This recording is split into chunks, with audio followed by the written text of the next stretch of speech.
Ali Baba and the 40 Thieves, retold by David Kay. Illustrations by Margaret Early.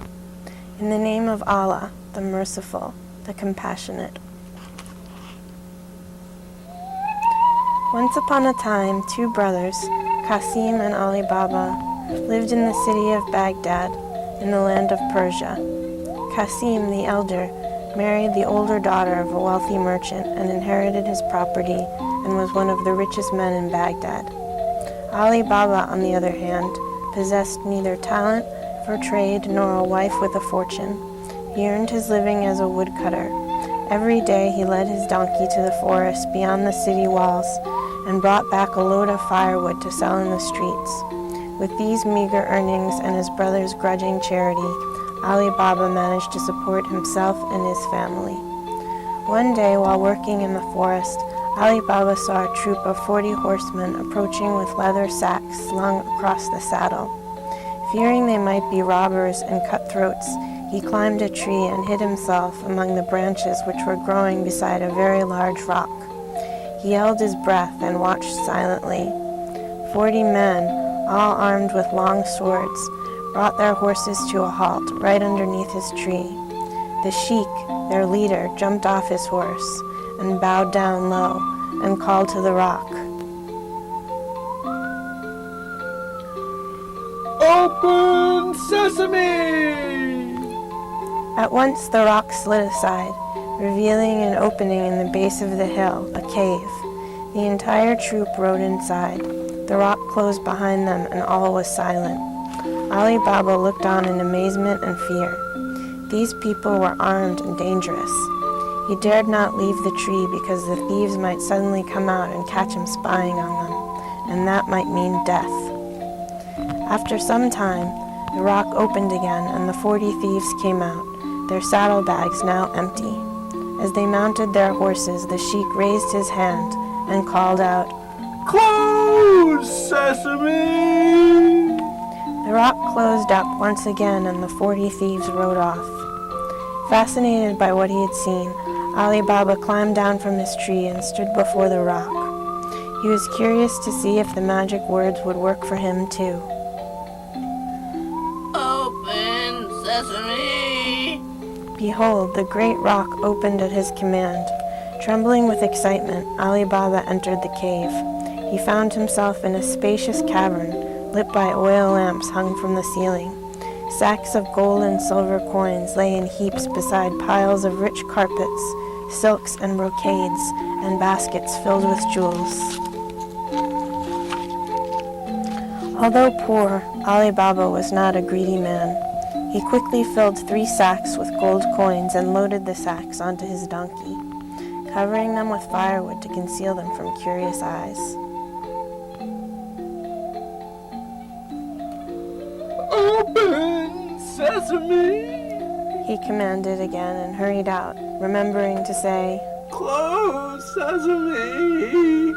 He led his donkey back towards the city and to his home. When Ali Baba's wife saw the gold, she was speechless.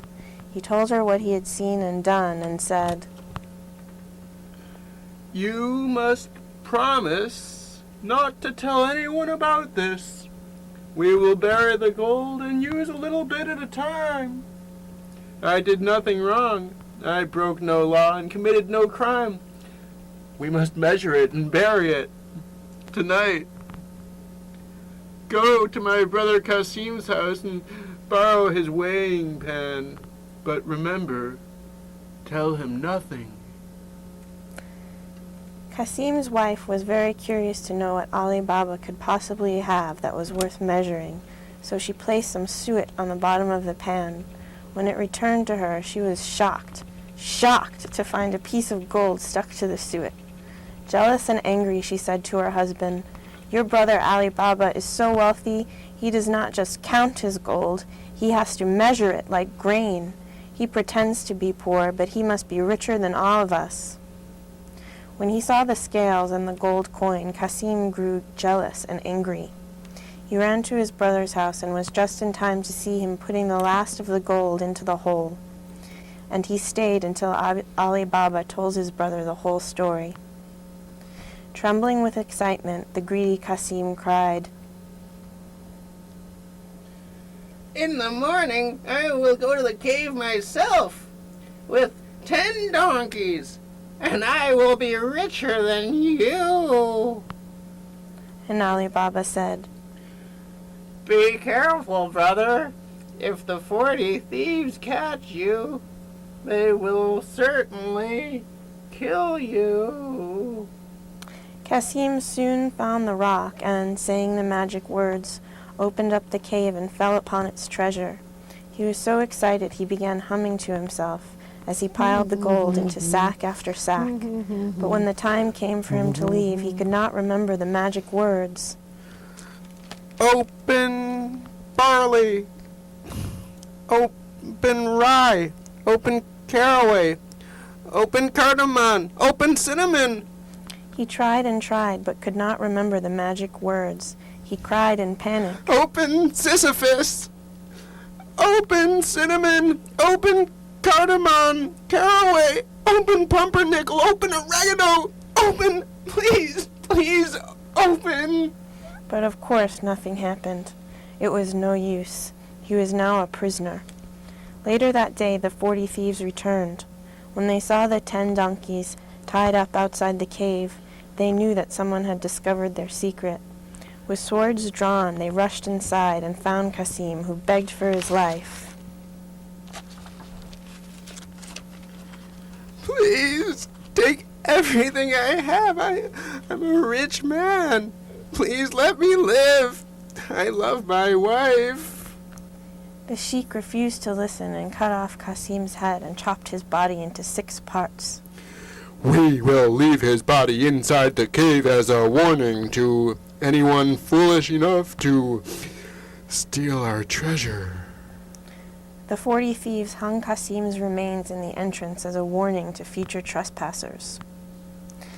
As the day wore on, Cassim's wife, waiting at home, grew more and more worried. When her husband did not return that night, she ran weeping to Ali Baba to ask for his help.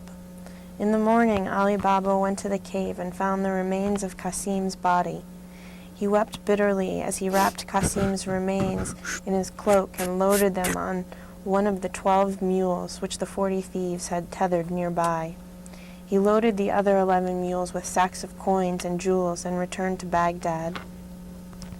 When he arrived home, he called for his brother's servant, Morgiana, an orphan who had been raised as a daughter by Cassim and his wife. Unlike his other servants, Morgiana had not been born a slave. She had been stolen from her homeland in Africa, where her father ruled as a king. She had grown into a brave and wise woman, and was an expert at solving problems and puzzles of all kinds. Trouble rides the first mule. Morgiana lifted a corner of the cloak and beheld her master's mutilated corpse. Ali Baba told her about the hidden cave, the treasures, and how Cassim had met his end. I must give my brother an honorable burial. But if I bury him like this, chopped to pieces, like a common criminal, it will be the talk of the whole city. The 40 thieves will certainly hear of it. What can I do? Let me think. Just leave everything to me. Wrapping herself in a heavy veil, she set out for the street of the shoemakers. She knocked on the door of an old cobbler known as Osama bin Baba Mustafa. She showed him a gold dinar. He opened the door. How would you like to earn this and a bit more for a night's work?